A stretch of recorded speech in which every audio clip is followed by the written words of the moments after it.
Manager Critic, the community committed to non-judgmental listening. For those who don't know me, I'm Cheryl Andrews. I'm the founder of Step by Step Listening, and I also want to encourage all of you to get your detective hats on, get your magnifying glasses out, and be curious. And today's subject is change, love it or hate it.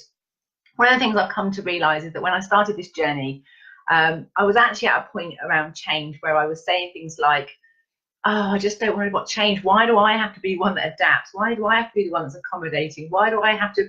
I can see that other people find me difficult, so I'm being different so that they're okay. When will it be my turn? When will somebody else be able to accommodate and be flexible to my needs? And so because of that kind of thought, that story, that belief, I became really resistant to change. I wanted things to be in a box, and I wanted things to know how things were going to be. What I've come to realise is that because I didn't understand how I do change and didn't know how to process change, I wasn't able to embrace it and allow it to emerge at its own sort of pace, etc. I wasn't able to encourage change either. And so I'm just really curious about the story that we often have. You hear people say, people don't like change. So I'd like to hear your story today. What does your critic say about change? Do you love it or do you hate it?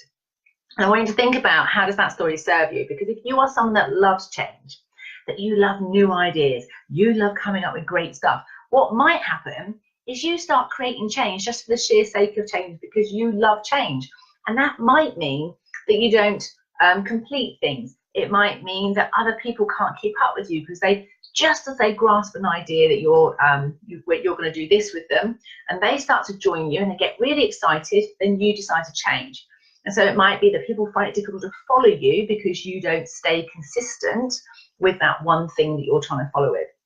If you're somebody who hates change, then the hard bit about that is that we are constantly changing. We're here in the Northern Hemisphere, we're just changing from autumn to winter. So I should be taking some time out today to honour that transition from autumn to winter. I'll be learning to be a bit more retreated. I'll be taking some more time to internally resource myself. I'll also be tuning into all the wisdom, particularly of my mum, who's passed away, and just thinking about what she would be saying to me right now if I was, decisions I'm making right now. Think about all of my ancestors, all the people behind me, all the lessons that they've taught me, that I can tune into that wisdom right now. That's change. That's honouring it. That's celebrating it. Good morning, Steve Bimpson. I haven't seen you for ages. It's lovely to have you online with me today. I'd love to know your thoughts because you are somebody who I just love the way that you see the world. Love to know your experiences with change. That'd be great.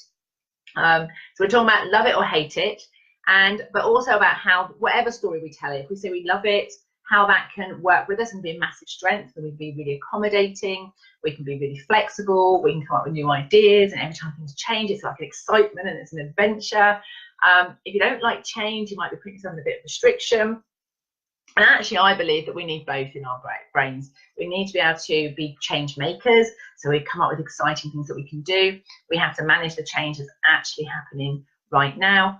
And we also have to embrace change that's inevitable. And the one way that I know how to do it, and the way that really worked for me, is always having clarity of what I want. So I know what I want in the future for the change I want.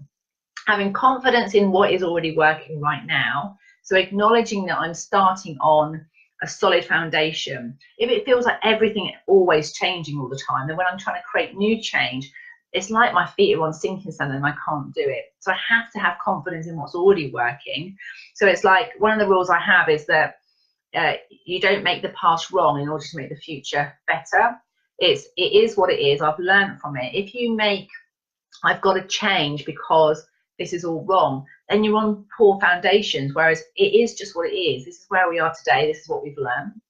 And then the other thing is about, how do I handle change, actually understanding the change process. And so understanding that for me, I have to make a conscious decision to change, and I have to make a conscious decision to honour all the changes happening. So if I don't honour things that are changing in the moment, and when I say honour, I mean acknowledge it, be consciously aware that it's happened, then what tends to happen is it builds up in me like an energy. And then I get a bit sensitive to stuff when people say something, and it's because I haven't processed it. So it's actually about honing into hearing and really knowing about the strengths I've got inside, but also about all the changes that are happening right now. It's accepting the ones that I can't change. So if we have bad weather, or if there's a bereavement in my family, there's nothing I can do physically about those losses, those changes. That is what it is. So I have to take time just to accept and acknowledge it. But I also need to listen to those niggles and those negatives, those bits in my system that go, I don't like this. And so it's not that I don't like change, but there will be, when my brain is trying to adjust, that we were going this way and now we're going to go this way. If I'm trying to change a behavior, change how I speak about something, even though logically I could know what I want to do, emotionally it'll take a little while to update that system, and so it will feel a bit uncomfortable. And so taking time to notice the niggles, but also be okay with the fact that negativity, that fear, that concern is part of the process. And I see so many people in the change process, in this positive world, trying to jump the negative and the niggles and like pretend they're not happening, whereas actually I found what really works is just to sit with them and go, okay, so this is a bit uncomfortable. And then I remember that the G in the word for change is growth and gratitude for that growth. So it's reminding myself that once I get through this bit, I am going to feel so much better. I'm going to have better awareness, better resilience. And so this growth is part of the process. And what I found then is that change is something that emerges all of the time. It's something I can embrace, and it's something I can encourage. So I want to talk to you today. Steve, I haven't seen any comments. I don't think it's come up. So it's a quick video today. I want to get some discussion about how do you feel about change? What's the story you're telling yourself right now? If you're in the Northern Hemisphere, are you talking about, oh, it's dark night? Whereas I'm like, yay, it's going to be longer night. I actually said to myself, my story this year was, great, we've got longer nights, shorter days. I'm going to start letting myself sleep in a bit more because I usually wake up when the sun comes up, and that's what wakes me. Guess what? It changed again this year. I've been waking up at 3:30 and 4:30 since the clock's changed, because I'm just so excited about what's going on at the moment. Did have to have a power nap there yesterday for about 2 hours because I was quite tired. So don't say I don't need any sleep, but my excitement levels were just so much over the last few days. I was getting up quite a lot. So think about the stories you're telling yourself now. Are you like moaning about the changes coming because you've got Christmas coming? Are you somebody who is already dreaming about 2019 and you've kind of lost the next 53 days of your life? You're not going to live them in the moment. You're just going to be thinking about the new year. So all of that stuff is to do with change. How do you feel about it? Do you try and ignore it? Are you embracing it?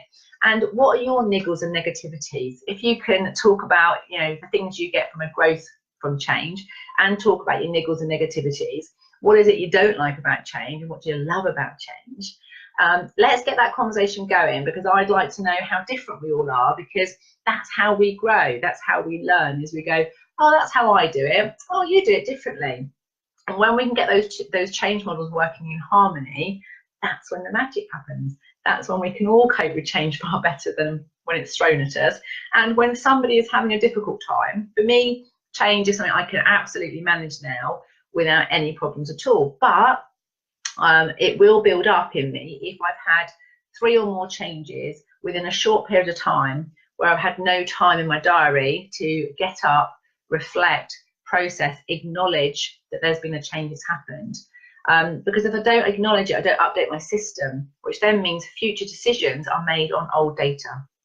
And when I make future decisions on old data, that's when I end up going in the wrong direction.